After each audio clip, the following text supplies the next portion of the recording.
పేరు పాత్ర వెంకటసాయి. నేను 8వ తరగతి చదువుతున్నాను. ఈ నాటికలో నా పాత్ర శ్రీను తండ్రి. అందరికీ నమస్కారం. నా పేరు ఎన్ ఇందు. నేను 9వ తరగతి చదువుతున్నాను. మేము వేయబోయే నాటకం పేరు గురుదేవో భవ. అందులో నా పాత్ర టీచర్. అందరికీ నమస్కారం. నా పేరు బద్రి శ్రావణ్ సాయి. నేను 9వ తరగతి చదువుతున్నాను. ఈ నాటికలో నా పాత్ర సూరయ్య.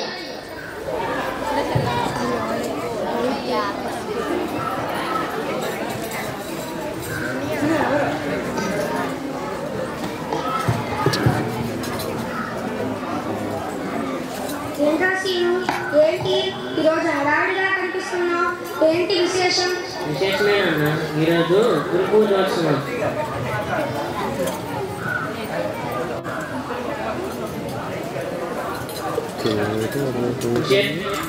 ఈరోజు గురు పూజోత్సవం అంటే మాకు విద్యను బోధించే ఉపాధ్యాయుల్ని గౌరవించే రోజు. అంటే ఈ ఒక్కరోజే గురువులను గౌరవిస్తారా? మిగిలిన రోజులు అవమానిస్తారా?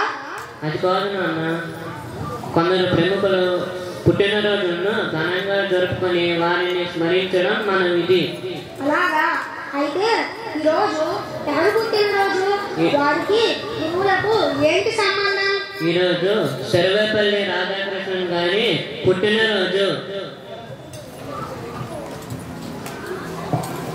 ఏటే రాధాకృష్ణ అంటే పట్నంలో ఉన్న మా అప్పు కొడుకు ఆడితే పుట్టినరోజు. మీ రాధాకృష్ణ అంటే మీ అక్క కొడుకు కాదు మామ. ఆయన భారతదేశానికి రాష్ట్రపతిగా ఉపరాష్ట్రపతిగా సేవలు చేసిన మహానీయుడు. అలాగా? అంత గొప్పోడా ఆ బాబు? ఆ బాబు గురించి కొంచెం చెప్పేసిగా. సర్వేపల్లి రాధాకృష్ణ గారు ఒక నిరుపేద కుటుంబంలో 1888 సెప్టెంబర్ 5న తమిళనాడులో తిరుత్తణిలో జన్మించాడు. నా చిన్నప్పుడు గాలికి ఫ్యాను లేదు, కొన్ని బొమ్మలు చూడడానికి టీవీ లేదు, ఒక్కొక్కటి ఊపుకోవడమే. నీకు రాధాకృష్ణ గారికి కోరికేంటి? అతని చరిత్ర చెప్తున్నాడుగా, విను. అలాగే నువ్వు చెప్పరా సీను.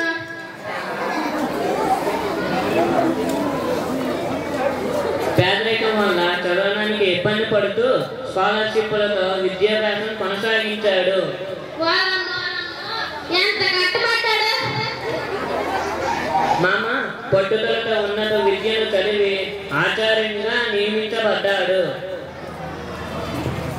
చదువు అంటే అలా చదవాలి. మామనుడు అన్నాడు, ఒక రోజు స్కూల్కి వెళ్తే 4 రోజులు ఎగ్గొట్టేస్తాడు. మా తమ్ముడు పెసరేసాడు మా మనవాడికి. ఏం ప్రశ్న వేశాడు సూరయ్య? సేవలు వేసారని అడిగాడు బాబు. ఏం చెప్పాడు మామ మీ మనవుడు? ఏడు మ్యాచ్ అలాగంటారు. ఆ తన సంగతి నాకే తెలుస్తుంది. నానైతే ఎరగొట్లే.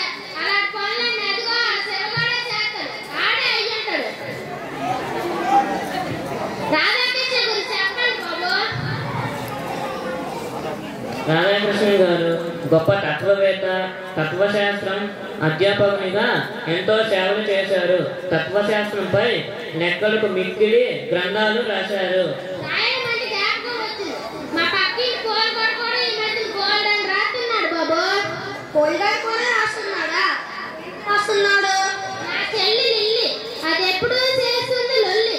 దాని అంటే ఉంటుంది దాని తల్లి.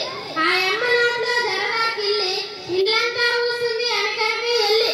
ఇలాంటి రాతలు కాదు సూరయ్య, రాధాకృష్ణన్ రాసింది. Good morning teacher. చూడు సూరయ్య, ఎందరో విద్యార్థులను తీర్చిదిద్దిన సర్వేపల్లి రాధాకృష్ణన్ కు విద్యార్థులంటే అమితమైన ప్రేమ. ఆయన మైసూర్ యూనివర్సిటీలో పనిచేసి బదిలీ అయి వెళ్తున్నప్పుడు యూనివర్సిటీ నుండి రైల్వే స్టేషన్ వరకు గుర్రపు బండి మీద గురువు గారిని ఎక్కించి గుర్రాలకు బదులుగా గురువు గారే విద్యార్థులే మోసుకుంటూ తీసుకువెళ్లారట. ఓహో బ్రహ్మాండం. గురువు అంటే అలా ఉండాలి, శిష్యులు అంటే అలా ఉండాలి. మామనుడు ఉన్నాడు, మ్యాచ్ కూడా ఈజీగా కలిసి పేట పారిపోతాడు యాదవ. సర్వేపల్లి ఆయన ఎంత గొప్పవారంటే అందరూ అతని పుట్టినరోజున సెప్టెంబర్ 5న ఘనంగా జరపాలని సన్నాహాలు చేస్తే వద్దన్నారు. ఆ రోజున ఉపాధ్యాయుల దినోత్సవం జరపమని చెప్పారు. అందుకే ప్రతి ఏటా సెప్టెంబర్ 5న టీచర్స్ డే జరిపి గురువులకు సన్మానం చేస్తారు. గారు ఏ అవార్డులు పొందారు శ్రీను? బ్రిటిష్ ప్రభుత్వం వారిచే సర్ బిరుదు, మెక్సికో వారి order of the Easter eagle award, Germany దేశపు శాంతి పురస్కారం, ఆక్స్ఫర్డ్, కేంబ్రిడ్జ్ విశ్వవిద్యాలయం నుంచి గౌరవ డాక్టరేట్, ఇలా ఎన్నో. అంతేకాదు భారతదేశంలోనే అత్యంత ప్రతిష్టాత్మకమైన భారతరత్న అవార్డు పొందారు రాధాకృష్ణన్.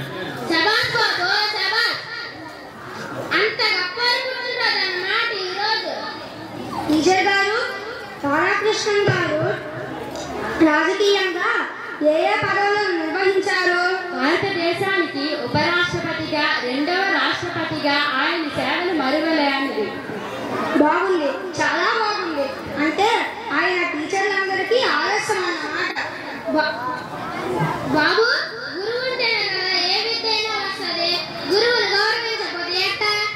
అవును మామ, బడి తోటల నిత్యము నవ్వే మొక్క, సంస్కార దాహాన్ని తీర్చే నీటి చుక్క గురువు. అందుకే కదా తల్లి తండ్రి తర్వాత 3వ స్థానం గురువుదే. గురుదేవ